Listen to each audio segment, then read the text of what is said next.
Hi, I'm Dr. George Yancey. Let's share some paradigms.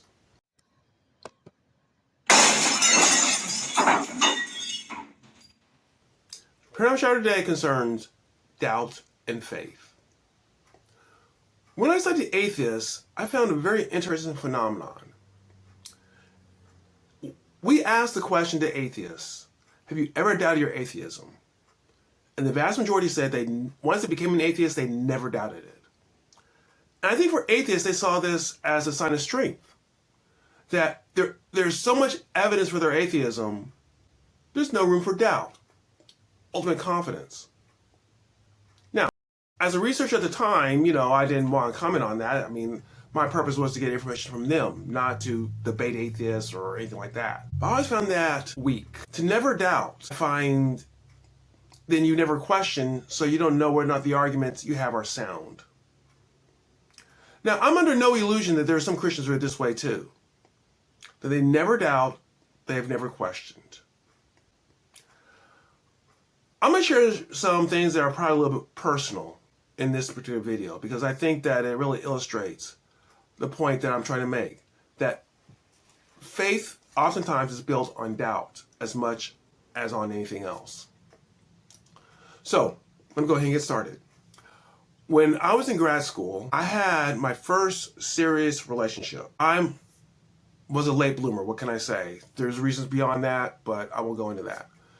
I had my first serious relationship with a young lady in the college ministry. I was actually leading the college ministry at the time, and so we decided to start dating. Her mother did not like me. Her mother did not like me for one simple reason, because I was black. I know for some of you younger folks, I understand you have a hard time understanding why this was there, but that was not unusual, unfortunately, at the time. And in fact, me and my Christian friends at the time agreed with her mother. Now, her mother was not a Christian. Her mother called herself a feminist, although I think feminists would be embarrassed by what she proclaimed. But me and my Christian friends said, well, maybe birds of the feather flock together, or some sort of nonsense saying that people with the same race should be together, but not of different races. And I prayed to God, hey, I want this relationship saved, but if it's not to be saved, please show me some sense in this. That sense didn't come. And eventually she broke up with me because her mother was a racist. And when I looked at my friends and I looked at the situation, emotionally, I did not want to believe in Christ.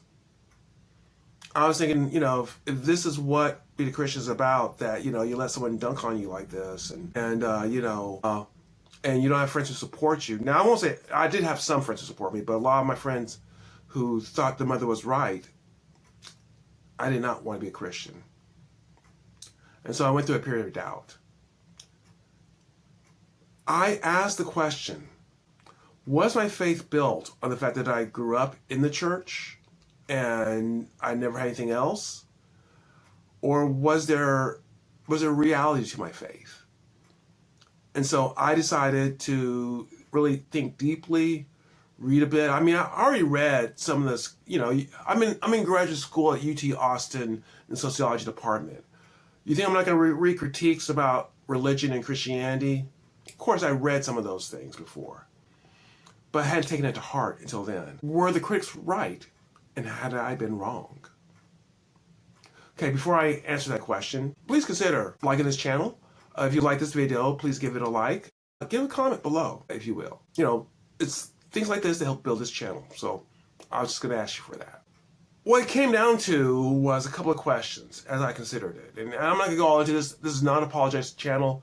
There are people who do apologetics much better than I do.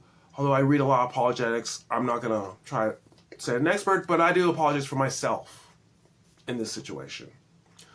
The first question I had to deal with was, is Christ the way to God? And that one was fairly easy. I knew enough about, the evidence about Christ rising, the eyewitnesses, the people who died even though selling the truth would save their life by saying they saw Christ again. I know not every single disciple that was true, but there are 4 or 5 that they're pretty sure that that happened. So I can conclude that if there was a God, this was the way. But is there a God? And that took longer. I struggled with that. I struggled with that for several months. I struggled with that. I concluded eventually that the evidence concerning, the way that life was only possible, certain probabilities had been met. Like the distance of the Earth from the Sun and nuclear forces and things. So much had to happen perfectly for life to occur, and that it didn't seem logical to believe that there wasn't some mind behind it. There's a mind behind it. There's a God. Then once again, I had decided that Christ would be the way if there was a God. I didn't instantly go, okay, eureka, I'm back to being a Christian. Doubts are the ways in which people lead toward deconstruction and perhaps to apostasy. So I did not immediately come back to the faith. It took a while for me to.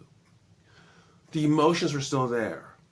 But intellectually, I concluded that while people can ask questions, that my answer was that Christ was the way and God was there. Eventually, what happened over time, once again, did not happen instantly, was my faith built back stronger.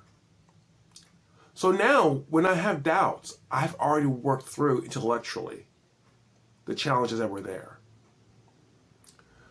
I think it's a mistake to run away from your doubts. Now, don't get me wrong. I think some people, they doubt and they immediately just accept the doubt and they don't question the doubt.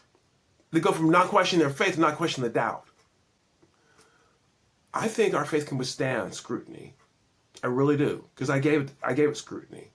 And you may be here, you don't believe that I gave it sufficient scrutiny, and you think, well, if you did, you would have came to this conclusion. Look, I've looked at atheism, and I've looked at some other ideologies, and sorry, I'm not convinced by that. And if someone wants to make a case why I should intellectually accept atheism, I'm open to it. But I studied atheism. I read the arguments. It's not very convincing to me. We should not run from our doubts. Our doubts can create a stronger faith if we allow it, if we investigate it.